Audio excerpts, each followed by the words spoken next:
نحمده ونصلي ونسلم على رسوله الكريم اما بعد فاعوذ بالله من الشيطان الرجيم بسم الله الرحمن الرحيم قال الله تبارك وتعالى في القرآن المجيد والفرقان الحميد انما يريد الله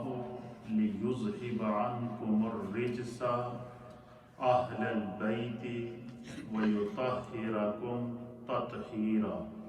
صدق الله مولانا العظيم وصدق رسوله النبي الامين الكريم الصلاة والسلام عليك يا سيدي يا رسول الله وعلى آلك وأصحابك يا سيدي یا حبیب اللہ۔ السلام علیکم سامعین و ناظرین، نیو مدینہ مسجد بولٹن سے آپ کا میزبان محمد نصیر اللہ نقشبندی ہماری جو ہفتہ وار مجلس ذکر و دعا ہے، آج کی خصوصی مجلس کے ساتھ حاضر خدمت ہے، اور آج کی یہ خصوصی مجلس مولا کائنات تاجدار حل عطا مولا مشکل کشا امیر المؤمنین خلیفۃ المسلمین داماد مصطفیٰ مولا کائنات حضرت علی المرتضیٰ کرم اللہ وجہہ الکریم کی حیات، خدمات، فضائل اور مناقب پر مشتمل ہے۔ رجب المرجب کے مہینے میں جہاں سرکار دو عالم شفیع معظم جناب سید العالمین محمد الرسول اللہ صلی اللہ تعالیٰ علیہ وآلہ وسلم کی معراج پاک کا ذکر ہوتا ہے، اور معراج کے واقعات، اسرار، رموز اور تعلیمات پر جہاں گفتگو ہوتی ہے، وہاں پر دنیا بھر میں موجود اہل ایمان اس کے پہلے عشرے کے اندر کثرت کے ساتھ مولا کائنات حضرت علی المرتضیٰ کرم اللہ وجہہ الکریم کی حیات اور خدمات اور فضائل اور مناقب پر گفتگو کرتے ہیں۔ اس کی وجہ یہ ہے کہ یہ رجب کا مہینہ، اس مہینے کے اندر اللہ رب العالمین نے مولا کائنات کو پیدا فرمایا، آپ کی ولادت باسعادت کا مہینہ ہے، اور ہم اہل سنت و جماعت ہیں۔ ہم اپنے اکابرین کی نہ ولادت کو بھولتے ہیں، نہ ان کے وصال کو بھولتے ہیں، نہ ان کی زندگی کو بھولتے ہیں،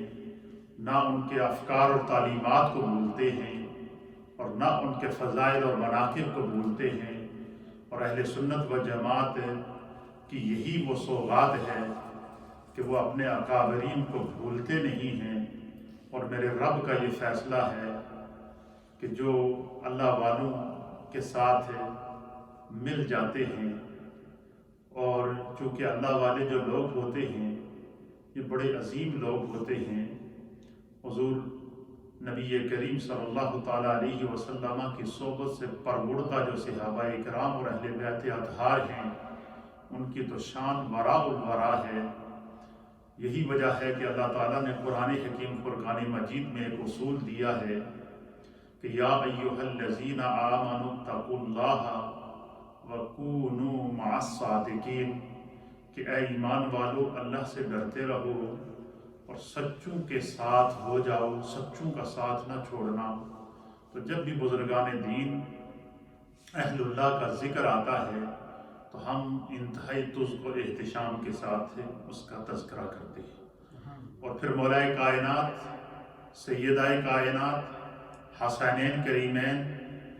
محبوب سبحانی جناب غوث اعظم رضی اللہ تعالیٰ عنہ اور تمام اہل بیت اطہار، چاہے ان کا تعلق ائمہ اہل بیت سے ہو یا ان کا تعلق اہل بیت اطہار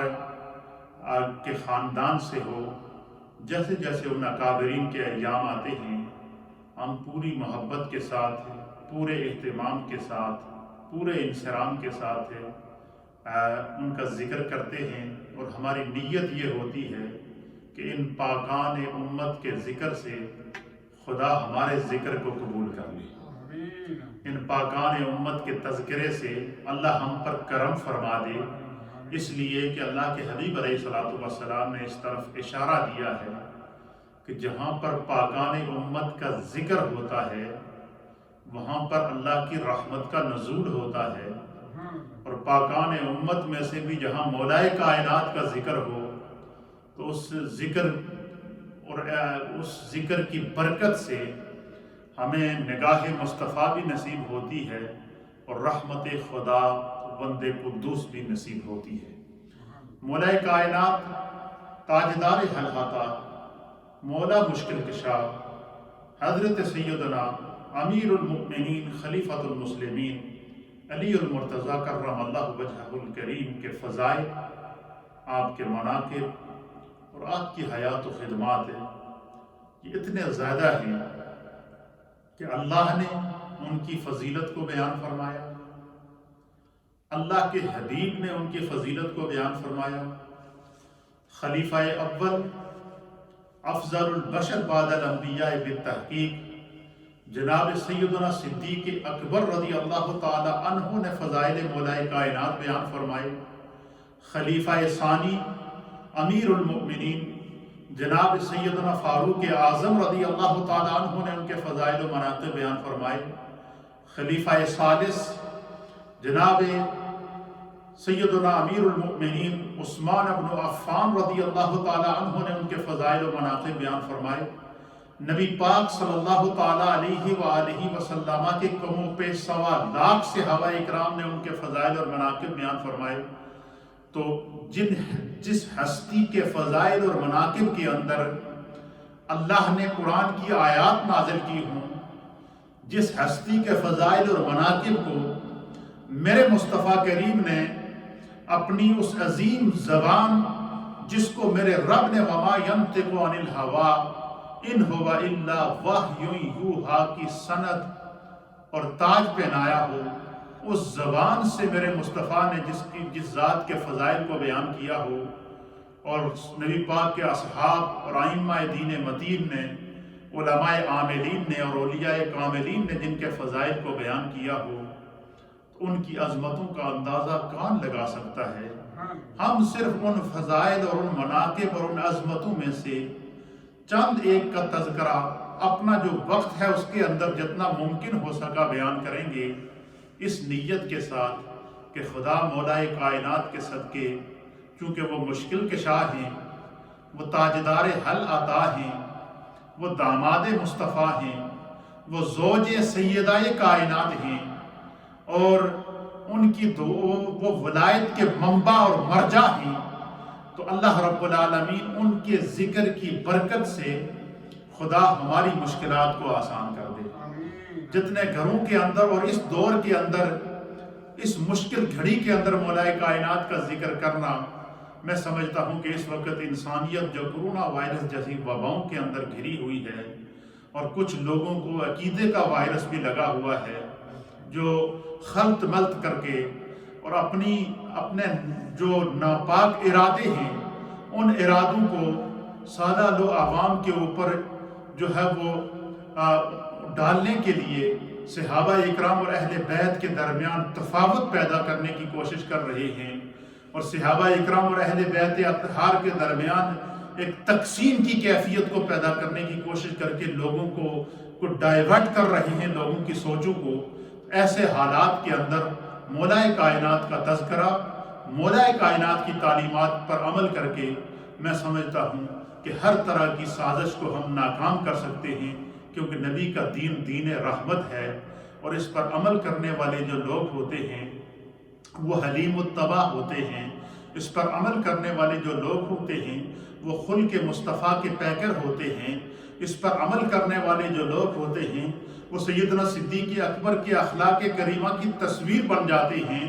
اس پر عمل کرنے والے جو لوگ ہوتے ہیں وہ فاروق اعظم کے اخلاق اور کردار کی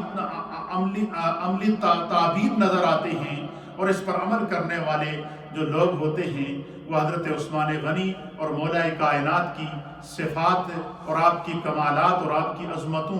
کا مظہر بن جاتے ہیں۔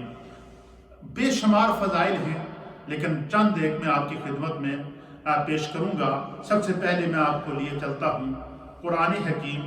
فرقان مجید کی سورۃ الاحزاب کی آیت نمبر 33 کے اندر اللہ رب العالمین نے اہل بیت اطہار کی فضیلت کو کس طرح بیان فرمایا ہے، اور یہ آیت کہاں نازل ہوئی، اس آیت کا شان نزول کیا ہے۔ اور اس آیت کو حضرت عمر بن ابی سلمہ ربیب النبی صلی اللہ تعالی علیہ وآلہ وسلم اس حدیث کے راوی ہیں۔ آپ بیان فرماتے ہیں کہ لما نزلت هذه الآیات، کہ جب یہ آیت نازل ہوئی علی النبی صلی اللہ تعالی علیہ وآلہ وسلم پر، یعنی سورہ احزاب کی یہ آیت ہے جس میں اللہ نے فرمایا کہ انما یرید اللہ لیذھب عنکم الرجس، کہ بے شک اللہ تعالیٰ نے اہل بیت اطہار سے ہر قسم کی ناپاکی سے ان کو پاک کر دیا ہے، ہر قسم کے رجس سے اللہ نے ان کو محفوظ کر دیا ہے اور ان کو پاک کر دیا ہے۔ تو یہ اس سے بڑی فضیلت کیا ہوگی کہ جنہیں خدا نے پاک کر دیا ہے اور جن کی پاکی کو اللہ بیان فرمائے، جن کی پاکی کو مصطفیٰ بیان فرمائے، جن کی پاکی کو نبی پاک کے خلفائے ثلاثہ بیان فرمائے، جن کی پاکی کو نبی پاک کے کم و بیش 1.25 لاکھ صحابہ اکرام بیان فرمائیں، جن کی پاکی کو نبی پاک کی امت کے ائمہ اور علماء اور محدثین اور اولیاء بیان فرمائیں، ان کی عظمتوں کا کون اندازہ لگا سکتا ہے؟ جسے خدا نے پاک کر دیا ہو، کوئی ان کے اندر اگر نقص تلاش کرنے کی کوشش کرے گا تو پتہ چلا کہ اس کے اپنے اندر نقص ہے، اس کے اپنے اندر ناپاکی ہے، اس کی اپنی سوچ پاک نہیں ہے، اس کا اپنا ذہن پاک نہیں ہے، اس کا اپنا تصور اور تخیل پاک نہیں ہے۔ اہل سنت و جماعت کا اہل بیت اطہار کے لیے یہ عقیدہ ہے کہ اللہ نے انہیں پاک کر دیا ہے، تو ان کی طرف کسی بھی قسم کی نسبت کرنا، کسی بھی قسم کی ایسی نسبت کرنا جو ان کے معیار اور ان کے کردار اور ان کے اخلاق اور ان کی زندگیوں کے خلاف ہو، یہ قرآن کے بھی خلاف ہے اور تعلیمات مصطفیٰ کے بھی خلاف ہے۔ حضرت عمر بن ابی سلمہ، یہ جو عمر بن ابی سلمہ ہیں، یہ نبی اکرم صلی اللہ تعالی علیہ وآلہ وسلم کے جو گھر میں ام المؤمن سیدہ ام سلمہ رضی اللہ تعالی عنہا ہیں، ان کے یہ بیٹے تھے ابو سلمہ کے، یہ جو ہے وہ حضرت سلمہ کے یہ جو ہے وہ بیٹے تھے، ان کا نام عمر تھا۔ تو وہ اس روایت کرتے ہیں کہ جب یہ آیت نازل ہوئی سورۃ الاحزاب کی تو فرمایا کہ اس وقت نبی اکرم صلی اللہ تعالی علیہ وآلہ وسلم جو ہے فی بیت ام سلمہ فدعا، کہ اس وقت نبی اکرم صلی اللہ تعالی علیہ وسلم حضرت ام المؤمنین سیدہ ام سلمہ رضی اللہ تعالی عنہا کے گھر پر موجود تھے۔ تو جب یہ آیت نازل ہوئی تو فدعا، پس رسول اللہ صلی اللہ تعالی علیہ وسلم نے آواز دی، بلایا فاطمہ سیدہ کائنات حضرت فاطمہ الزہرا رضی اللہ تعالی عنہ، وحسنا، اور سیدنا امام علی مقام امام حسن کو بلایا، وحسین، اور سیدنا امام علی مقام امام حسین کو بلایا، اور فجلاہم بکسائی، تو حضور علی نبینا علیہ السلام نے جو ہے وہ اپنی چادر کو اس طرح، جو آپ نے چادر اوڑی ہوئی تھی اس چادر کو اس طرح نبی علیہ السلام نے پھیلایا، اور پھیلانے کے بعد پھر کیا کیا؟ فرمایا کہ وہ علی، اور پھر مولا کائنات کو بلایا، فرمایا کہ حضرت سیدہ کائنات کو، امام حسن کو، امام حسین کو، جب یہ آیت وہی نازل ہو رہی ہے اور وحی کے نزول کے وقت حضور علیہ الصلوۃ والسلام نے سیدہ کائنات کو آواز دی، امام حسن مجتبیٰ کو آواز دی، امام حسین کو آواز دی۔ جب وہ سرکار کی آواز پر لبیک کہتے ہوئے سامنے آئے تو حضور نے اپنی چادر اس طرح پھیلائی اور ان تینوں کو اپنے سینے کے ساتھ لگا دیا۔ پھر سرکار دو عالم صلی اللہ تعالیٰ علیہ وآلہ وسلم نے مولا کائنات کو آواز دی۔ فرمایا کہ جب مولا کائنات آئے خلف ظہرہ، مولا کائنات کو اپنی پیٹھ کے پیچھے کھڑا کر کے ان کو بھی چادر کے اندر لے لیا۔ پھر اللہ کے حبیب علیہ السلام نے ان کے اوپر اپنی چادر کو دیا اور چادر کے اندر ان کو لے لیا۔ اب دیکھیں وہ کیا منظر ہے کہ وہ سینہ جو مبہت وحی ہے،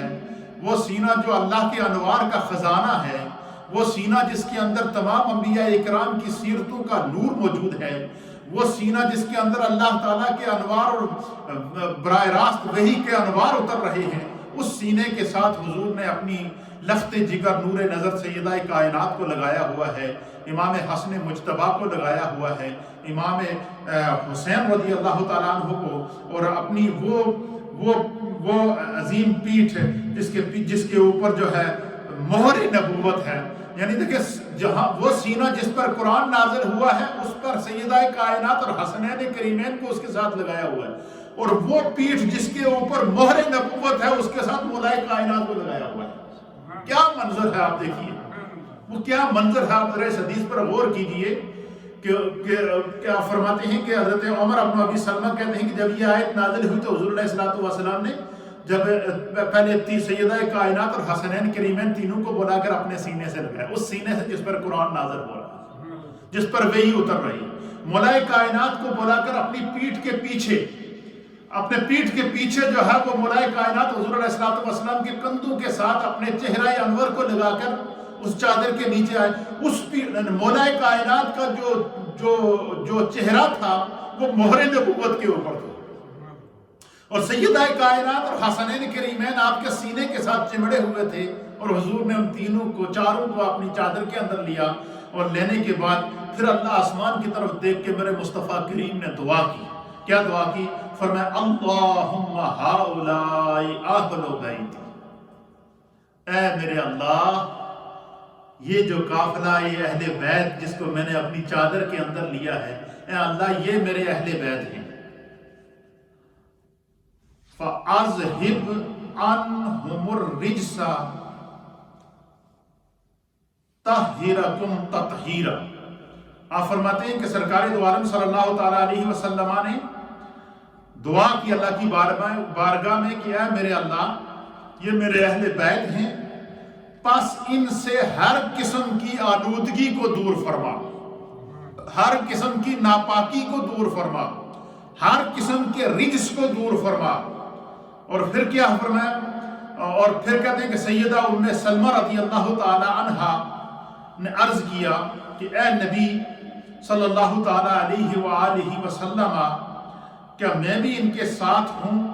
تو فرمایا کہ تم اپنی جگہ رہو، تم تو بہتر مقام پر فائز ہو، یعنی تم اصل جو امہات المؤمنین کا مقام ہے اس مقام کے اوپر تم فائز ہو۔ یہ حدیث ہے، اور اس حدیث کو امام ترمذی نے سنن ترمذی کی کتاب التفسیر کے اندر نقل فرمایا ہے، اور اسی طریقے سے کتاب المناقب کے اندر بھی نقل فرمایا ہے، امام طبرانی نے اس کو نقل فرمایا ہے۔ تو اس آیت کے نزول کے وقت، یعنی یہ وہ واحد منظر ہے کہ جب آیت بھی اتر رہی ہے اور حضور علیہ السلام اپنے اہل بیت کو دکھا رہے ہیں سب کے سامنے، اپنی چادر کے نیچے لا کر ان کے لیے دعا کر رہے ہیں، تو مفسرین اور محدثین نے لکھا کہ یہ جو آیت ہے یہ اہل بیت اطہار کے حق میں اللہ تعالیٰ نے ان کو نازل فرمایا ہے۔ تو چونکہ آج مولا کائنات کا ذکر ہے، اس حدیث کے اندر مولا کائنات کا تذکرہ تھا، تو اس لیے میں نے اس کو جو ہے وہ آپ کی خدمت میں پیش کیا۔ اب میں آپ کے سامنے حضرت مولا کائنات کا ثانی تعارف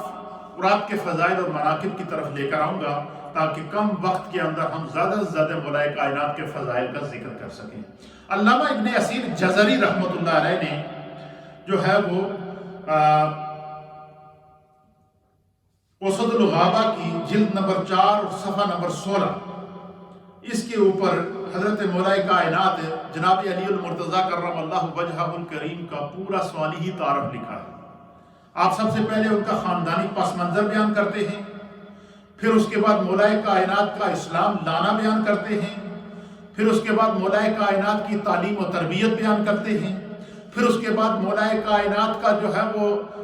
صحبت مصطفیٰ کے اندر رہنا بیان کرتے ہیں، اور مولا کائنات کا براہ راست مصطفیٰ کریم سے علم حاصل کر کے جو علم مولا کائنات ہے اس کو بیان کرتے ہیں۔ مولا کائنات کی وہ خصوصی فضیلتیں جو اللہ تعالیٰ نے خاص ان کے لیے رکھی ہیں اس کو بیان کرتے ہیں۔ پھر اس کے علاوہ مولا کائنات کا اور سیدنا صدیق اکبر رضی اللہ تعالیٰ عنہ خلفائے ثلاثہ کا جو آپس میں تعلق اور محبت تھا اس کو بیان کرتے ہیں۔ پھر اسی طریقے سے مولا کائنات کا دور خلافت اس کو بیان کرتے ہیں، اور مولا کائنات کی محبت اور آپ کی زندگی کے جتنے بھی عظیم واقعات ہیں اور کرامات ہیں ان کو بیان کرتے ہیں۔ تو جب بندہ پڑھتا ہے تو ایمان تازہ ہو جاتا ہے۔ تو آپ علامہ ابن اسیر جزری رحمۃ اللہ علیہ نے مولا کائنات تاجدار حل عطا جناب علی المرتضیٰ رضی اللہ تعالیٰ عنہ کا تعارف اس طرح کیا ہے۔ آپ ان کا نام و نسب بیان کرتے ہوئے فرماتے ہیں کہ آپ کا نام النامی اس میں گرامی علی تھا۔ کیا نام تھا؟ علی۔ آپ کے والد کا نام ابی طالب، آپ کے دادا کا نام عبد المطلب، آپ کے پردادا کا نام ہاشم، اور ان کے والد کا نام عبد مناف۔ اس طرح آپ کا سلسلہ نسب انہوں نے بیان فرمایا کہ علی بن ابی طالب بن عبد المطلب بن ہاشم بن عبد مناف بن قصی بن کلاب بن مرہ بن لؤی القرشی الہاشمی۔ آپ نبی علیہ السلام کے چچا حضرت ابو طالب کے بیٹے، اور ایک واسطے کے بعد حضرت عبد المطلب کے اندر جا کر مولا کائنات حضرت علی المرتضیٰ کا جو سلسلہ نسب ہے وہ سرکار کے ساتھ مل جاتا ہے۔ وجہ اس کو آسان ترجمے میں یوں سمجھیں کہ مولا کائنات کا اور سرکار مدینہ صلی اللہ تعالیٰ علیہ وآلہ وسلم کا جو دادا تھا، دادا جان ایک ہی تھے جن کا نام حضرت عبد المطلب تھا۔ حضرت عبد المطلب کی جو اولاد تھی ان میں سے حضرت عبداللہ جو حضور علیہ السلام کے والد، اور حضرت ابو طالب جو مولا کائنات کے والد، اسی طریقے سے دیگر جو ہے وہ ان کے بھائی ہیں، وہ جو دیگر بھائی ہیں حضرت مولا کائنات کے، یہ سارے جو ہے وہ سلسلہ نسب میں جا کر دادا کے اندر ان کا سلسلہ نسب مل جاتا ہے۔ تو ایک واسطے کے بعد خصوصیت کے ساتھ مولا کائنات کا سلسلہ نسب جا کر سرکار دو عالم صلی اللہ علیہ وسلم سے مل جاتا ہے، اور اسی واسطے میں جا کر ان کا سلسلہ نسب سیدہ کائنات سے بھی مل جاتا ہے۔ تو یہ آپ کی فضیلت ہے جو ہے نسبی فضیلت ہے۔ پھر اسی طریقے سے رسول اللہ صلی اللہ علیہ وسلم کے چچا زاد بھائی ہیں، اور اسی طریقے سے آپ کی جو کنیت ہے اس کے بارے میں لکھا کہ آپ کو ابو الحسن کہتے تھے۔ حضرت امام حسن رضی اللہ تعالیٰ عنہ آپ کے بڑے بیٹے تھے، تو ان کی اس وجہ سے آپ کو ابو الحسن کہتے تھے۔ تو آپ رسول اللہ صلی اللہ تعالیٰ علیہ وسلم کے چچا زاد بھائی بھی تھے، اور آپ کے داماد بھی تھے، اور سیدہ کائنات کے شوہر بھی تھے، اور سیدۃ النساء العالمین جناب سیدہ کائنات سے آپ کا نکاح ہوا۔ اور اسی طریقے سے آپ ہاشمی النسب تھے۔ تو نبی پاک صلی اللہ علیہ وسلم کی وصال مبارک کے بعد ظاہری طور پر دنیا سے پردہ فرمانے کے بعد حضرت مولا کائنات چوتھے خلیفہ مقرر ہوئے۔ تو آپ سے پہلے جناب سیدنا صدیق اکبر افضل البشر بعد الانبیاء بالتحقیق پہلے خلیفہ، اس کے بعد سیدنا فاروق اعظم دوسرے خلیفہ منتخب ہوئے، اور اسی طریقے سے سیدنا عثمان غنی تیسرے خلیفہ منتخب ہوئے، اور مولا کائنات چوتھے خلیفہ منتخب ہوئے۔ ترتیب خلافت کے اعتبار سے آپ چوتھے نمبر پر تھے، لیکن خاندان بنو ہاشم میں سے آپ پہلے شخص تھے جن کو نبی پاک صلی اللہ علیہ وسلم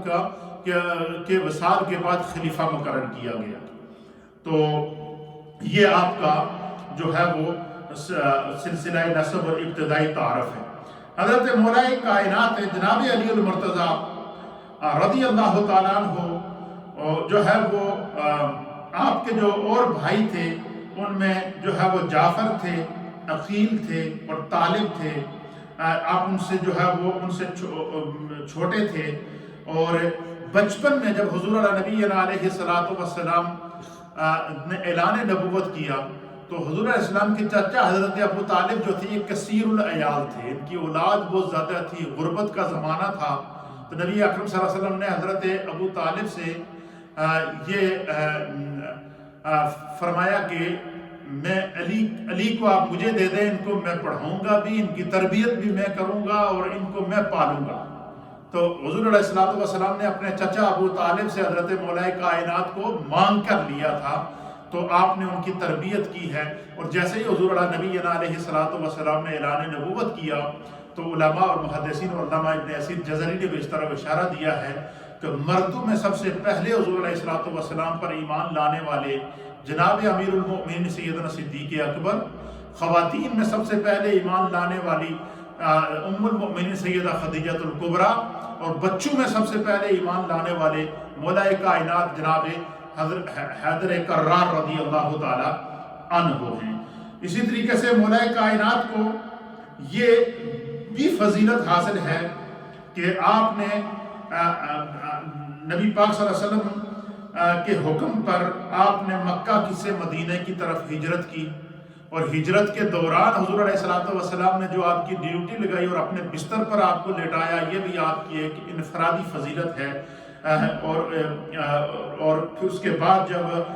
سرکار دو عالم صلی اللہ علیہ وسلم نے آپ کے ذمہ جو امانتیں لگائی تھی، ان امانتوں کو آپ لوٹا کر پھر جب مدینے کی طرف آپ نے ہجرت کی ہے۔ مولا کائنات جناب حیدر کرار رضی اللہ تعالیٰ عنہ بدر میں بھی سرکار دو عالم صلی اللہ علیہ وسلم کے اصحاب بدر میں سے ہیں، اصحاب بدر میں بھی آپ شریک ہوئے، غزوہ احد میں بھی آپ کو شرکت کی سعادت نصیب ہوئی، غزوہ خندق میں بھی آپ شریک ہوئے، بیت الرضوان میں بھی آپ شریک ہوئے۔ تمام مشاہد میں رسول اللہ صلی اللہ تعالیٰ علیہ وسلم کے ساتھ رہے۔ البتہ جب غزوہ تبوک ہوا تو حضور نبی علیہ السلام نے مولا کائنات جناب حیدر کرار رضی اللہ تعالی عنہ کو مدینہ طیبہ میں چھوڑا، اور آپ سے کہا کہ آپ مدینہ طیبہ کے اندر رہیں گے، اور آپ بچوں اور عورتوں کی حفاظت کے لیے آپ کو مدینہ طیبہ چھوڑا، اور غزوہ تبوک کے لیے آپ تشریف لے گئے۔ تو اس وقت مولا کائنات نے عرض کیا کہ یا رسول اللہ، آپ مجھے بچوں اور عورتوں کے ساتھ چھوڑ کے جا رہے ہیں، تو میں غزوہ کے اندر شریک نہیں ہوں گا۔ تو حضور نبی علیہ السلام نے اس وقت مولا کائنات کے اس جذبہ جہاد کو اور جذبہ عشق مصطفیٰ کو اور اللہ کے دین کے لیے جو مولا کائنات کے اندر تڑپ تھی، اس کو محسوس کرتے ہوئے حضور نبی علیہ السلام نے آپ کو جو اعزاز عطا فرمایا۔ اس کو امام مسلم نے صحیح مسلم کے اندر جو ہے وہ کتاب فضائل صحابہ کے اندر حضرت جو ہے وہ نقل فرمایا ہے، اور اس کے راوی ہیں حضرت سعد بن ابی وقاص رضی اللہ تعالیٰ عنہ۔ وہ کہتے ہیں کہ میں اپنے والد سے میں نے سنا ہے کہ قال، فرماتے ہیں حضرت وقاص کہتے ہیں کہ قال رسول اللہ صلی اللہ تعالیٰ علیہ وآلہ وسلم لعلی، حضور علیہ جب حضرت مولا کائنات نے عرض کیا نا کہ یا رسول اللہ غزوہ تبوک میں شریک ہونا چاہتا تھا، تو آپ نے مجھے عورتوں اور بچوں کی حفاظت کے لیے مدینے میں چھوڑ دیا۔ تو اس تڑپ کو جب انہوں نے محسوس کیا تو قال رسول اللہ صلی اللہ تعالیٰ علیہ وآلہ وسلم لعلی، حضور نبی علیہ السلام نے مولا کائنات کو فرمایا کہ انت منی بمنزلۃ ہارون من موسیٰ الا انہ لا نبی بعدی۔ حضور نے فرمایا کہ اے علی، کیا تیرے لیے یہ اعزاز کم ہے کہ تو میرے نزدیک اس طرح ہے جس طرح حضرت موسیٰ علی نبی علیہ السلام کے بھائی ان کے نزدیک حضرت ہارون تھے، یعنی جس طرح حضرت موسیٰ کے بھائی حضرت ہارون تھے، اس طرح تو میرے لیے ہے۔ تو حضور علیہ السلام نے یہاں پر حضرت مولا کائنات کو اپنا بھائی قرار دیا، اور ایک اور روایت کے مطابق حضور اللہ نبی علیہ الصلوۃ والسلام نے مولا کائنات جناب حیدر کرار رضی اللہ تعالیٰ عنہ کو مخاطب کر کے ارشاد فرمایا، حضور علیہ الصلوۃ والسلام نے فرمایا کہ یا علیو، اے علی، تو میرے لیے انت اخی فی الدنیا والآخرہ، اے علی تو میرا دنیا میں بھی بھائی ہے اور آخرت میں بھی بھائی ہے۔ اور اس کا شان نزول کیا ہے کہ جب صحابہ اکرام ہجرت کر کے مکہ سے مدینہ طیبہ پہنچے تو حضور علیہ الصلوۃ والسلام نے ایک مہاجر کو اور ایک انصاری کو آپس میں اخوت قائم کی کہ ایک مہاجر ایک انصاری کا بھائی ہے، ایک مہاجر ایک انصاری کا بھائی ہے، فلاں فلاں، اس طرح صحابہ اکرام کے درمیان اخوت قائم کی، تو سب کو ایک دوسرے کا بھائی بنا دیا۔ آخر میں مولا کائنات رہ گئے، تو مولا کائنات رضی اللہ تعالیٰ عنہ نے عرض کیا کہ یا رسول اللہ، آپ نے سب کو مہاجرین اور انصار کو آپس میں بھائی بھائی بنا دیا، میرا کوئی بھائی نہیں بنایا، اس کی کیا وجہ ہے؟ تو حضور نبی علیہ الصلوۃ والسلام نے مسکراتے ہوئے حضرت مولا کائنات سے فرمایا کہ یا علیو، اے میرے علی، انت اخی فی الدنیا والآخرہ، تو دنیا میں بھی میرا بھائی ہے اور آخرت میں بھی میرا بھائی ہے۔ تو حضور علیہ الصلوۃ والسلام نے مواخات مدینہ، اخوت مدینہ، صحابہ اکرام مہاجرین اور انصار میں بھائی چارہ قائم کرنے کے لیے مولا کائنات کو اپنا بھائی قرار دیا، اپنے ساتھ آپ کو منہمک کیا۔ اسی طریقے سے دیکھیں جب بیعت رضوان ہوئی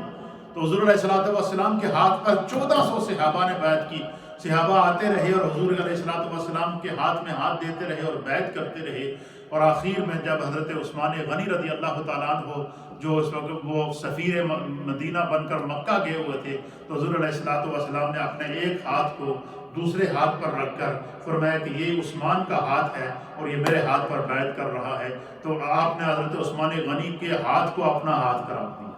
اسی طریقے سے مولا کائنات کو اس کے بارے میں حضور اللہ نبی علیہ الصلوۃ والسلام نے فرمایا کہ انت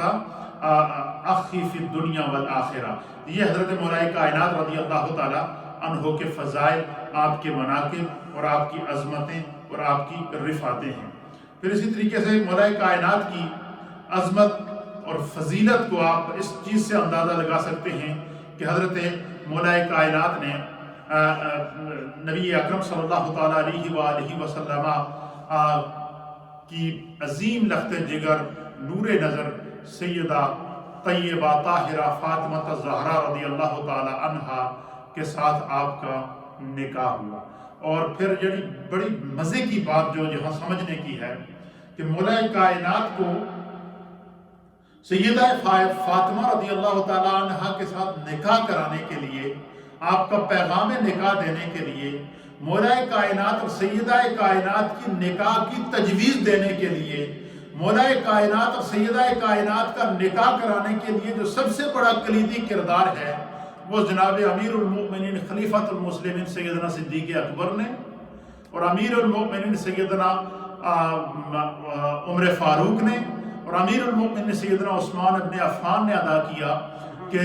حضرت صدیق اکبر نے نبی پاک صلی اللہ علیہ وسلم کی بارگاہ میں عرض کیا کہ یا رسول اللہ، ہماری یہ خواہش ہے کہ سیدہ کائنات کا نکاح مولا کائنات کے ساتھ کیا جائے۔ تو پھر حضور علیہ الصلوۃ والسلام نے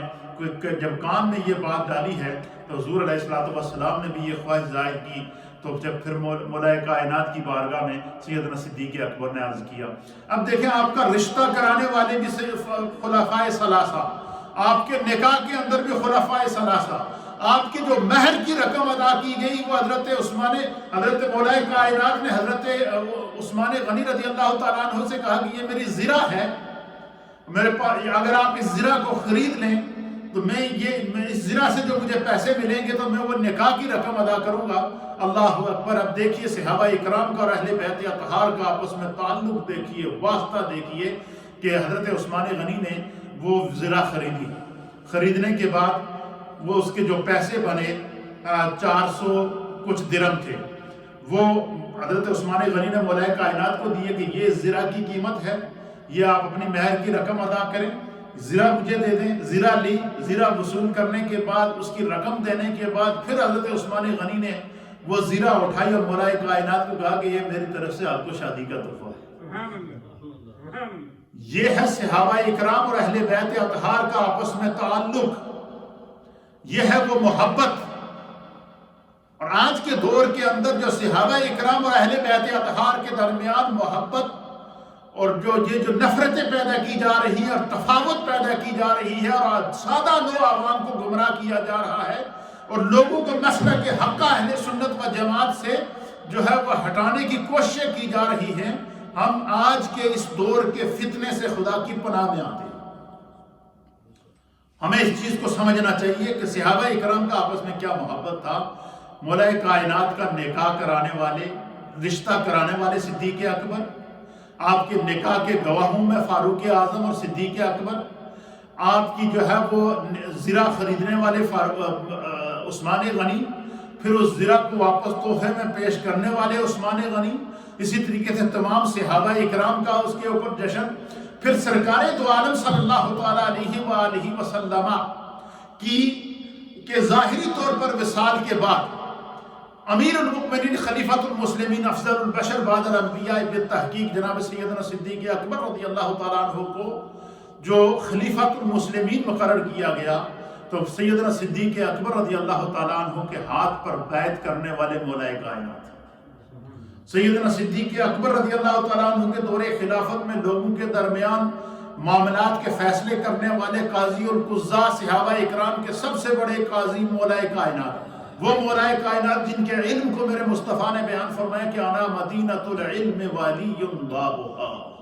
کہ میں علم کا شہر ہوں اور علی اس کے دروازہ ہیں۔ مولا کائنات کی اب یہ دیکھیے، پھر اس کے بعد فاروق اعظم کا دور آتا ہے، فاروق اعظم کے ہاتھ پر بیعت کرنے والے مولا کائنات، فاروق اعظم کے 12 سالہ دور خلافت میں آپ کے ان کی خلافت میں جو سب سے اعلیٰ منصب تھے ان کے اوپر مولا کائنات فائز، سیدنا عثمان غنی رضی اللہ تعالیٰ عنہ کے دور خلافت میں فاروق مولا کائنات، ان کے ساتھ کوئی آپس میں تفاوت نہیں، کوئی وہ نہیں۔ اب یہ آج کے دور کے اندر ایک نیا فتنہ پیدا کیا گیا کہ نعوذ باللہ من ذالک لوگوں کو گمراہ کرنے کے لیے کہ مولا کائنات روحانیت میں افضل ہیں اور صدیق اکبر سیاست میں افضل ہیں۔ اب ان لوگوں سے ہمارا یہ سوال ہے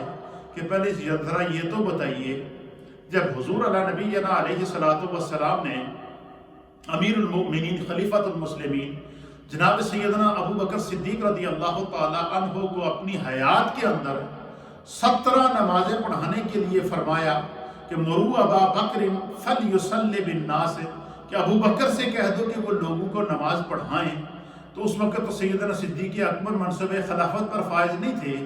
تو اس وقت جو سرکار نے اپنی موجودگی میں 17 نمازیں پڑھانے کے لیے آپ کو کھڑا کیا، تو کیا یہ سیاسی خلیفہ سمجھ کر کھڑا کیا تھا؟ امامت کے اندر جو ہے وہ اللہ کے حبیب علیہ السلام نے پھر معیار بھی مقرر کر دیا۔ حضور نے فرمایا کہ ابو بکر کی موجودگی میں اگر کوئی نماز پڑھائے تو اس کی امامت نہ اللہ کو قبول ہوگی نہ مصطفیٰ کو قبول ہوگی۔ تو سیدنا صدیق اکبر رضی اللہ تعالیٰ عنہ اور سیدنا فاروق اعظم، سیدنا عثمان غنی اور نبی پاک کے کموں پہ 1.25 لاکھ صحابہ کے درمیان جو آپس میں محبت اور کا تعلق تھا، جو مشاجرات صحابہ بعد میں رونما ہوئے، اس کا بھی ہمارے اکابرین نے فیصلہ کر دیا۔ ہم میں سے آج کے دور کے اندر کسی بھی شخص کو، چاہے وہ کتنا بڑا عالم کیوں نہ ہو، کتنا بڑا فقیہ کیوں نہ ہو، کتنا بڑا علم کے منصب کے اوپر فائز کیوں نہ ہو، کسی کو یہ اختیار ہی نہیں ہے کہ وہ صحابہ اکرام کے منصب کا تعین کرے۔ ان کے منصب کا تعین اللہ اور اس کے رسول نے کر دیا ہے، اور ہمیں امام اہل سنت مجدد دین و ملت امام احمد رضا ہم محدث بریلی رحمۃ اللہ علیہ نے بڑا خوبصورت عقیدہ دیا ہے، اور وہ عقیدہ کیا دیا ہے کہ اہل سنت کا ہے بیڑا پار اصحاب حضور، اہل سنت کا ہے بیڑا پار اصحاب حضور نجم ہیں اور ناؤ ہے عطرت رسول اللہ کی، کہ سرکار دو عالم صلی اللہ علیہ وسلم نے حدیث میں فرمایا کہ میرے اہل بیت کشتی نوح کی جو ہے وہ مانند ہے، جو اس میں سوار ہو جائے گا اس کو جو ہے وہ نجات ملے گی۔ تو یہ حضرت مولا کائنات کا اور صحابہ اکرام کا آپس میں تعلق تھا۔ اب مزید جو وہ احادیث میں آپ کی خدمت میں پیش کرنا چاہتا ہوں۔ سرکار ترمذی شریف کی حدیث ہے اور حدیث نمبر ہے 3789، 3789، اور حضور علیہ نبینا علیہ الصلوۃ والسلام نے فرمایا کہ ابو بکر، عمر عثمان اور علی کی محبت اللہ نے تم پر لازم کر دی ہے۔ سرکار دو عالم صلی اللہ علیہ وسلم نے چاروں خلفائے راشدین کا نام لے کر فرمایا، فرمایا ابو بکر، پہلا نام یہاں پر بھی حضور حضرت ابو بکر صدیق کا لے رہے ہیں، امام ترمذی نے اس کو روایت کیا ہے۔ آپ فرماتے ہیں کہ حضور نبی علیہ السلام نے فرمایا کہ ابو بکر، عمر، عثمان اور علی کی محبت کو اللہ نے تم پر لازم کر دیا۔ اب اللہ بھی نہیں چاہتا کہ ان کی محبت میں تفاوت پیدا کی جائے، مصطفیٰ بھی نہیں چاہتے کہ ان کے تعلقات کو بگاڑ کر بیان کر کے لوگوں کو گمراہ کیا جائے۔ تو ہم اہل سنت و جماعت ہیں، ہم جو وہ اہل بیت کی محبت کو اپنا ایمان سمجھتے ہیں، اور صحابہ اکرام رضوان اللہ تعالی علیہ وآلہ وسلم کی محبت یہ ہماری جان ہے۔ تو ہم نہ جان کو چھوڑ سکتے ہیں نہ ایمان کو چھوڑ سکتے ہیں۔ تو یہ اس محبت کے اندر کسی قسم کی کوئی تفاوت نہیں ہے۔ یہ جو لوگ اس کو غلو کرتے ہیں اور صحابہ اور یہ بھی میں بتا دوں کہ اہل سنت و جماعت کا یہ عقیدہ ہے کہ اگر کوئی شخص اہل بیت کی محبت کی آڑ میں صحابہ کا نقص نکالے وہ سنی نہیں، اور اگر کوئی شخص صحابہ اکرام کی محبت کی آڑ میں اہل بیت اطہار کی کا نقص اور عیب نکالے وہ بھی سنی نہیں ہے۔ اس لیے کہ اہل سنت و جماعت کا متفق کا عقیدہ ہے کہ صحابہ اکرام اور اہل بیت اطہار ان کی محبتیں، ان کے مقامات، ان کی عظمتیں اور ان کی فضیلتیں اللہ اور اس کے رسول نے طے کر دی ہیں، اور سیدنا صدیق اکبر رضی اللہ تعالیٰ عنہ کی جو افضلیت ہے اس کا فیصلہ خدا نے کیا ہے، اس کا فیصلہ مصطفیٰ نے کیا ہے، اس کا فیصلہ خود مولا کائنات نے ان کے ہاتھ پر بیٹھ کر کے کیا ہے۔ ان کے پیچھے ساری جب تک حیات رہے سیدنا صدیق اکبر۔ اور پھر بڑی مزے کی بات آپ کو بتاؤں، جب صدیق اکبر رضی اللہ تعالیٰ عنہ کا وصال ہوتا ہے تو وصال سے پہلے مولا کائنات آپ کے پاس آتے ہیں، آپ کے سرہانے کھڑے ہو جاتے ہیں، آپ ان کا ہاتھ پکڑتے ہیں اور ان سے کہتے ہیں کہ علی مجھ سے ایک وعدہ کرو۔ اللہ اکبر! اب تعلق دیکھیے مولا کائنات پر صدیق اکبر رضی اللہ تعالیٰ عنہ کا، دیکھیے آپس میں تعلق۔ کہتے ہیں کہ مولا کائنات فرماتے ہیں کہ حضرت ابوبکر صدیق نے فرمایا کہ علی مجھ سے وعدہ کرو۔ آپ نے فرمایا کہ کیا امیر المؤمنین فرمائیے کیا ہے؟ آپ نے فرمایا کہ جب میری روح قبض ہو جائے تو مجھے اپنے ان ہاتھوں سے غسل دینا جن سے تو نے رسول اللہ کو غسل دیا تھا۔ اب تڑپ دیکھیے، محبت دیکھیے حضرت صدیق اکبر کی مولا کائنات کے ساتھ۔ فرمایا مجھے ان ہاتھوں سے غسل دینا جن ہاتھوں سے تم نے رسول اللہ کو غسل دیا، مجھے وہ خوشبو لگانا غسل دینے کے بعد جو خوشبو تم نے رسول اللہ کو لگائی تھی غسل دیتے وقت، مجھے اس چادر سے کفن دینا جس طرح تم نے رسول اللہ کو کفن دیا تھا، اور پھر جب میری باڈی تیار ہو جائے تو فرمایا کہ علی میری باڈی کو لے کر، میرے جسم کو لے کر، میری میت کو لے کر در رسول پر جانا اور نبی پاک کی بارگاہ میں عرض کرنا کہ آپ کا صدیق، آپ کا یار غار آیا ہے، آپ کے قدموں میں دفن ہونے کی اجازت چاہتا ہے۔ مولا کائنات نے اسی طرح کیا۔ صدیق اکبر فوت ہو رہے ہیں، غسل مولا کائنات دے رہے ہیں۔ صدیق اکبر فوت ہو رہے ہیں، آپ کو کفن مولا کائنات پہنا رہے ہیں۔ صدیق اکبر رضی اللہ تعالیٰ عنہ کی وفات کے بعد آپ کی میت کو اٹھا کر مولا کائنات سرکار کے قدموں میں لے جاتے ہیں اور آپ کے دروازے پر رکھ کر مولا کائنات اللہ کے حضور، اللہ کے نبی کے حضور عرض کرتے ہیں کہ یا رسول اللہ، آپ کا صدیق، آپ کا یار غار، آپ کا یار مزاح، آپ کا یار غار، آپ کی زندگی کا ساتھی، آپ کا دنیا اور آخرت کا ساتھی ابو بکر آپ کے قدموں میں حاضر ہے اور آپ کے پاس تدفین کی اجازت چاہتا ہے۔ بس مولا کائنات نے رسول اللہ سے یہ بارگاہ میں یہ بات عرض کی تو قبر انور سے آواز آئی ادخلوا الحبیب الی الحبیب، کہ حبیب کو حبیب کے پاس لے آؤ، اور خود بخود دروازہ کھلنا شروع ہو گیا۔ یعنی صدیق اکبر کی تدفین تک،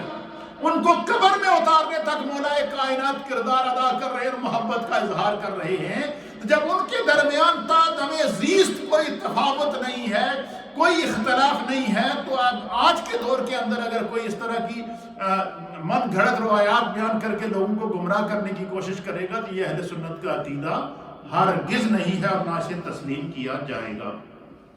نبی اکرم صلی اللہ علیہ وسلم پاک تیسری حدیث سماعت فرمائیں۔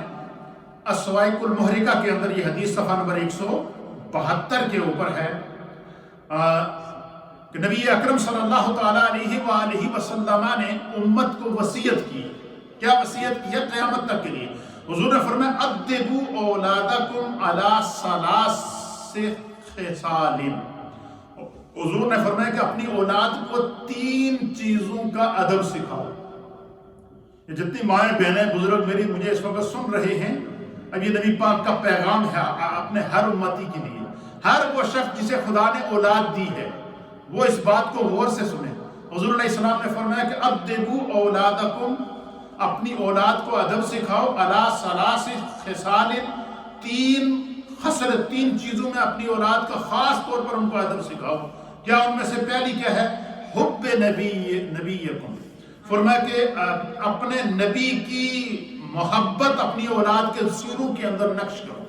بچہ جیسے ہی شعور کو پہنچے تو اس کی زبان پر الصلاۃ والسلام علیک یا رسول اللہ ہونا چاہیے، اس کی زبان پر رسول اللہ کی محبت کو لے کر آئیں۔ اور فرمایا کہ وَحُبِّ اہل بیت ہی، اور میرے اہل بیت کی محبت اولاد کی گھٹی کے اندر ڈالو۔ تو ہم اہل سنت و جماعت وہ ہیں، ہمارا عقیدہ کیا ہے کہ ہماری گھٹی میں اہل بیت کی محبت کو ڈالا گیا ہے، ہماری گھٹی کے اندر مولا کائنات کی محبت کو ڈالا گیا ہے، ہماری گھٹی کے اندر سیدہ کائنات کی محبت کو ڈالا گیا ہے، ہماری گھٹی کے اندر حسنین کریمین کی محبت کو ڈالا گیا ہے۔ تو اس لیے حضور نبی علیہ السلام نے فرمایا کہ جو ہے وہ اپنی اولاد کو نبی پاک کی محبت سکھاؤ،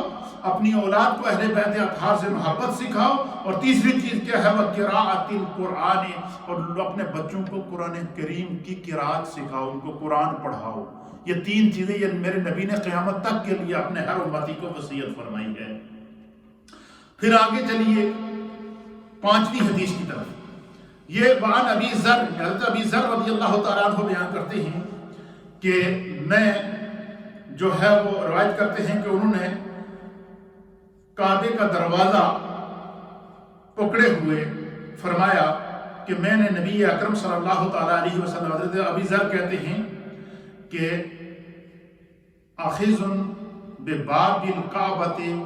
سمعت النبی صلی اللہ تعالیٰ علیہ وآلہ وسلم یقول، کہ میں نے جو ہے وہ آپ فرماتے ہیں کہ میں نے نبی اکرم صلی اللہ تعالیٰ علیہ وسلم کو فرماتے ہوئے سنا۔ حضور نے فرمایا الا، خبردار، ان مثل، حضور نے فرمایا کہ الا ان مثل اہل بیتی فیکم مثل سفینۃ نوح، فرمایا کہ خبردار، میری اہل بیت کی مثال کشتی نوح کی مانند ہے، من رکبہا نجا، حضور نے فرمایا جو اس کشتی میں سوار ہوا اسے نجات مل جائے گی۔ مقصد کیا کہ جس کے دل کے اندر بغض اہل بیت ہوگا وہ نجات نہیں پا سکتا۔ پھر سرکار دو عالم صلی اللہ علیہ وسلم نے فرمایا کہ من تخلف عنہا ہلاکا، تو جو کشتی جو میرے اہل بیت کی کشتی سے ہٹ گیا، فرمایا کہ وہ ہلاک ہو جائے گا۔ تو سرکار دو عالم صلی اللہ تعالیٰ علیہ وآلہ وسلم نے یہاں اہل بیت اطہار کی محبت کو بیان فرمایا۔ پھر اسی طریقے سے اور اسی طرف اسی حدیث کا ترجمہ کرتے ہوئے امام اہل سنت نے ایک شعر کے اندر فرما دیا کہ اہل سنت کا ہے بیڑا پار، اصحاب حضور نجم ہیں اور ناؤ ہے عطرت رسول اللہ کی۔ پھر اسی طریقے سے آگے جائیں، ایک اور حدیث پاک آتی ہے اور اس حدیث کو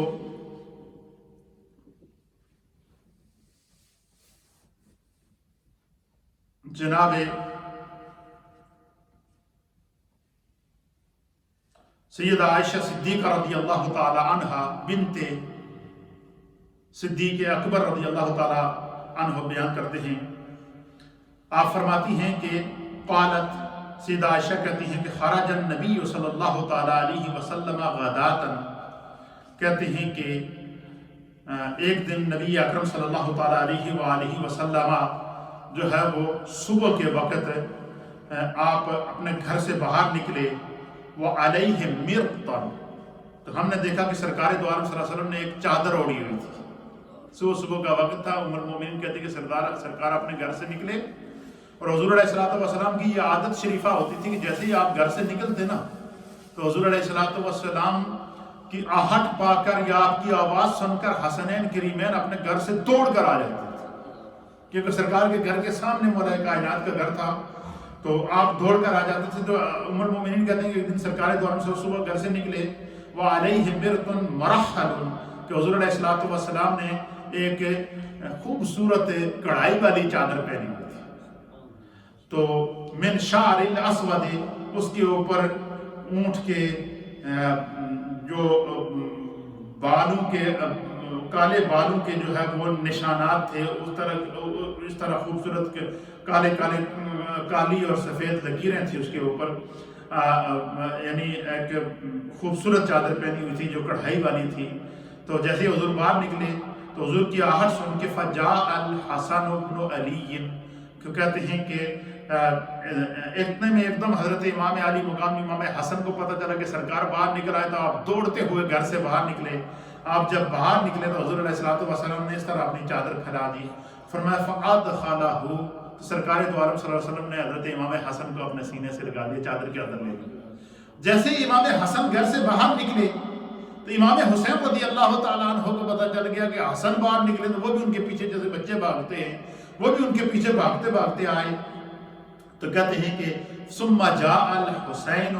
پھر امام حسین تشریف لائے. فدخل معه حضور نے ان کو بھی اپنی چادر کے اندر لے دیا. تو جب دونوں شہزادے گھر سے باہر نکلے گئے نا تو سیدہ کائنات گھر میں بیٹھی تھی. ان کو فکر رہا کہ چھوٹے بچے ہیں کہیں باہر نکلیں گے تو کہیں ایسا نہ گر جائیں. تو وہ سیدہ کائنات ان کے پیچھے پیچھے جب باہر آئیں ثم جاءت فاطمہ تو پھر ان کے پیچھے پیچھے جب سیدہ کائنات حضرت سیدہ فاطمہ رضی اللہ تعالیٰ عنہ تشریف لائے تو حضور علیہ السلام نے ان کو بھی اشارہ کیا. فادخلها سرکار نے ان کو بھی اپنی چادر کے اندر لے لیا. کہتے ہیں کہ جب سیدہ کائنات بھی باہر نکل گئیں, حسنین کریمین بھی باہر نکل گئیں, تو اس کمرے میں حضرت مولا کائنات بیٹھے تھے. تو انہوں نے دیکھا کہ ایک دم کیا ہوا کہ سیدہ کائنات بھی باہر نکل گئیں اور حسنین کریمین بھی باہر نکل گئے.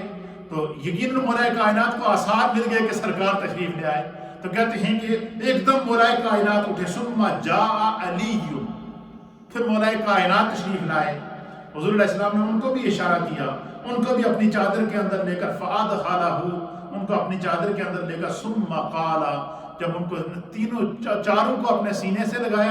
لگانے کے بعد حضور علیہ الصلوۃ والسلام نے پھر قرآن کریم کی آیت پڑھی انما یرید اللہ لیذھب عنکم الرجس اہل البیت ویطہرکم تطہیرا. اب آپ ان کے مقام کا اندازہ لگائیں کہ حضور ان کو سینے سے لگا کر قرآن پڑھتے ہیں اور قرآن کی وہ آیت پڑھتے ہیں جو اللہ نے ان کے فضائل کے اندر نازل فرمائی ہے, جو ان کے مناقب کے اندر نازل فرمائی. پھر اسی طریقے سے حدیث پاک کے اندر آتا ہے کہ نبی اکرم صلی اللہ تعالیٰ علیہ وسلم نے فرمایا کہ علی سے محبت یہ اہل ایمان کریں گے. فرمایا کہ جس کے دل میں بغض علی ہوگا وہ مومن نہیں ہے. علی سے محبت صرف مومن ہی کر سکتا. مولا کائنات کی محبت کو معیار ایمان قرار دیا اور مولا کائنات کی محبت کو سرکار دو عالم صلی اللہ علیہ وسلم نے فرمایا کہ علی سے محبت صرف مومن ہی رکھ سکتا ہے. کسی منافق کے دل کے اندر مولا کائنات کی محبت نہیں آ سکتی. پھر اسی طریقے سے مولا کائنات جناب حیدر کرار تاجدار حق عطا رضی اللہ تعالیٰ عنہ جو ان کے فضائل اور ان کے مناقب اور ان کی عظمت کو سرکار دو عالم صلی اللہ تعالیٰ علیہ وسلم نے جو ہے وہ بیان فرمایا. اور ساتھ میں جب تک مولا کائنات سیدہ کائنات جب تک حیات رہی مولا کائنات نے اس وقت تک کوئی دوسری شادی نہیں کی. تو سرکار دو عالم جتنے آل رسول ہیں, جتنے سادات اکرام ہیں, یہ جو مولا کائنات اور حضرت سیدہ کائنات رضی اللہ تعالی عنہ کے بطن سے حسنین کریمین کی جو آگے اولاد چلی ہے, اس نسل سے آنے والے جتنے بھی سادات ہیں یہ سادات فاطمی کہلاتے ہیں اور یہی وہ ہیں جن کو سید کہتے ہیں. پھر مولا کائنات کی کہ سیدہ کائنات کے وصال کے بعد مولا کائنات نے جب شادی کی تو پھر ان سے جو اولاد پیدا ہوئی اس میں حضرت محمد بن حنفیہ ہیں. اور یہ وہ سیدہ کائنات کے وصال کے بعد مولا کائنات کی جو شادی ہوئی اور ان سے جو اولاد پیدا ہوئی یہ آوان کہلاتے ہیں اور علوی کہلاتے ہیں. یہ علوی لکھتے ہیں اپنے ساتھ, یہ اپنے ساتھ سید نہیں, یہ علوی یا آوان کہلاتے ہیں. تو اس طریقے سے سادات اکرام کی عزت اور احترام اور تکریم یہ جزو ایمان ہے کہ اللہ تعالیٰ نے قرآن حکیم فرقان مجید کے اندر ارشاد فرمایا کہ قُلْ لَا أَسْأَلُكُمْ عَلَيْهِ أَجْرًا إِلَّا الْمَوَدَّةَ فِي الْقُرْبَى کہ قیامت کے دن اللہ تعالیٰ حضور فرماتے ہیں کہ میرا رب تم سے کسی چیز کے بارے میں کوئی اجرت طلب نہیں کرے گا، کسی چیز کے بارے میں اجرت طلب نہیں کرے گا، لیکن اہل بیت کی محبت کے بارے میں اللہ ضرور سوال پیدا کرے گا۔ تو اس لیے ہم اہل سنت و جماعت ہیں، جب اہل بیت اطہار اور مولا کائنات کا ذکر آتا ہے تو ہمارے ایمان کو جلا ملتی ہے، ہمارے ایمان کے اندر تازگی پیدا ہوتی ہے، اور روئے زمین کے اندر جتنا فیضان ہے یہ مولا کائنات کا اس وقت آپ کو فیضان علم کی صورت میں، روحانیت کی صورت میں، ولایت کی صورت میں، اور جتنے بھی سلاسل طریقت ہیں یہ جا کر مولا کائنات سے ہوتے ہوئے جناب سرکار دو عالم صلی اللہ تعالیٰ علیہ وآلہ وسلم تک پہنچتے ہیں۔ یہ اہل ایمان کی وہ لڑیاں ہیں، یہ وہ نسبتیں ہیں، یہ وہ چین ہیں، یہ وہ تعلقات ہیں جو ہے وہ ہمیں بارگاہ مصطفیٰ تک پہنچاتے ہیں۔ اور آج دنیا روئے زمین کے اوپر جو ایمان موجود ہے، جو اسلام پھیل رہا ہے، یہ نبی پاک کے قوموں پہ 1.25 لاکھ وہ صحابہ ہیں کہ جب حضور علیہ السلام کا وصال ہوا تو یہ مشرق مغرب شمال اور جنوب میں پھیل گئے۔ جس طرف جو صحابی جاتا رہا وہاں اسلام کا جھنڈا گاڑتا رہا، اور مشرق مغرب شمال اور جنوب روئے زمین پر آج جتنے بھی ممالک ہیں، چاہے وہ اسلامک ممالک ہوں یا غیر اسلامی ممالک ہوں، روئے زمین پر آج کے دور میں کوئی ایسا ملک نہیں ہے کہ جہاں پر مسلمان موجود نہ ہو، پیغام اسلام موجود نہ ہو۔ اس لیے فقہاء نے لکھا ہے کہ آج کے دور کے اندر کوئی دارالحرب نہیں ہے۔ کیوں؟ کیونکہ وہ جگہ ایسی ہے ہی نہیں جہاں اسلام کا پیغام نہ پہنچا ہو۔ اور پھر آج کا دور تو سوشل میڈیا کا دور ہے، اس کے ذریعے جو ہے وہ جن ممالک کے اندر اگر مسلمانوں پر سختی بھی موجود ہے اور ان کو ان کی عبادات نہیں بھی کرنے دی جا رہی ہیں، لیکن سوشل میڈیا کے ذریعے آج ہر ایک شخص تک دین بھی پہنچ رہا ہے، پیغام بھی پہنچ رہا ہے، علماء کی خدمات بھی پہنچ رہی ہیں، اور یہ سلسلہ جاری و ساری رہے گا۔ اللہ تعالیٰ اسے اپنی بارگاہ میں قبول و منظور فرمائے۔ آج کی خصوصی مجلس یہ مولا کائنات کے اصال ثواب کے لیے، اور 11ویں شریف کی یہ مجلس ہے جناب محبوب سبحانی قطب ربانی شہباز لامکانی الشیخ عبدالقادر جیلانی رضی اللہ تعالیٰ عنہ کی۔ اللہ اسے اپنی بارگاہ میں قبول فرمائے۔ ابھی ہم تھوڑا سا ذکر